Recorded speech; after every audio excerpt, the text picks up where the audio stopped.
మనతో పాటు Kakinada rural MLA మాజీ మంత్రి కన్నబాబు ఉన్నారు. ఆయనతో మాట్లాడారు. సార్, ఈరోజు ఎటువంటి దిశానిర్దేశం చేశారు జగన్మోహన్ రెడ్డి? రాబోయే ఎన్నికల సమయం కాబట్టి ఇప్పటికీ అంతా కూడా ఎటువంటి నిర్ణయం చేస్తారు, ఎటువంటి నిర్ణయం చేశారని ఒక ఆతృతలో కూడా ఉన్న పరిస్థితి, ఆలోచన ఉన్న పరిస్థితి. నిర్ణయం ఏం కదండి, సీఎం గారు మా పార్టీ అధ్యక్షులు ఎప్పుడో నిర్ణయాలు ప్రకటించారు, మార్పులు చేర్పులు ఉంటే చేశారు. ఆల్రెడీ క్యాడర్ని సిద్ధమని సభలు పెట్టి సమాయత్తం చేశారు. ఇప్పుడు మైక్రో లెవెల్ ప్లానింగ్ కోసం, బూత్ లెవెల్ ప్లానింగ్ కోసమని మోటివేట్ చేయడం కోసం ఈ మీటింగ్ పెట్టారు. మాకు దిశానిర్దేశం చేశారు. రేపటి నుంచే కార్యాచరణ దిగండి, వచ్చే ఎన్నికలు పూర్తయ్యే వరకు కూడా పూర్తిగా ప్రజల్లో ఉండండి, బూత్ లెవెల్లో ప్లాన్ చేసుకోండి, ప్రతి ఇంటికి 4-5 సార్లు వెళ్ళండి, మనం చేసిన మంచిని చెప్పండి, మనం ఏదైతే చేసామో ఈ ప్రభుత్వం వచ్చిన తర్వాత వాటన్నింటినీ కూడా వివరించండి, తప్పకుండా ఇంత ముందుగానే అధిక స్థానాలు అత్యధికంగా గెలుచుకోగలుగుతామని చెప్పారు.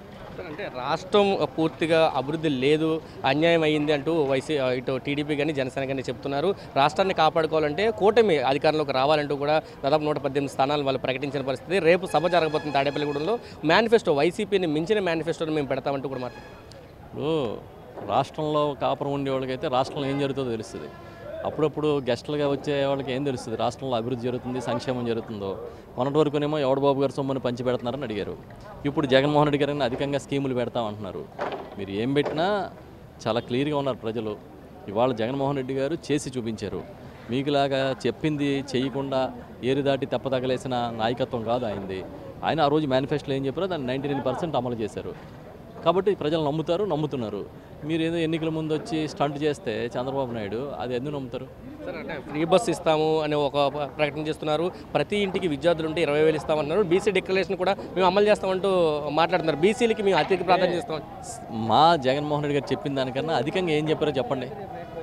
అక్కడెక్కడో కర్ణాటకలో గెలిచింది కాబట్టి అక్కడ బస్సు ఫ్రీ పెట్టాలి, తెలంగాణలో గెలిచింది కాబట్టి గ్యాస్ ఫ్రీ పెట్టాలి.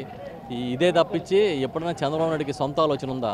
సొంత స్కీమ్ చెప్పాలని చంద్రబాబు నాయుడిని జనం నమ్మేలా ఉంటే, ఆయన ఉచిత హామీలు నమ్మేలా ఉంటే చాలాసార్లు ఆయన పీఠం కదలకుండా కూర్చోవాలి. కానీ జనం ఎప్పుడు చంద్రబాబు నాయుడు గారి మాటలు నమ్మరు.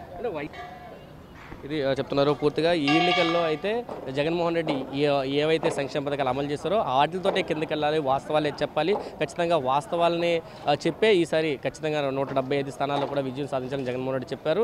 టీడీపీ జనసేన చెబుతున్నట్టు మాకన్నా మంచి సంక్షేమ పథకాలు ఏమి అమలు చేస్తారో చెప్పాలి, ఏమిస్తారో చెప్పాలంటూ కూడా సవాల్ అయితే విసురుతున్న పరిస్థితి కనిపిస్తుంది. కెమెరా పర్సన్ విజయ్తో కలిసి సురేంద్ర, ఆర్టీవీ, మంగళగిరి నుంచి. మరిన్ని వీడియోస్ కోసం ఛానల్ ని సబ్స్క్రైబ్ చేయండి, లేటెస్ట్ అప్డేట్స్ కోసం వాట్సాప్ ఛానల్ ని ఫాలో చేయండి, అండ్ లింక్ డిస్క్రిప్షన్ లో ఉంది.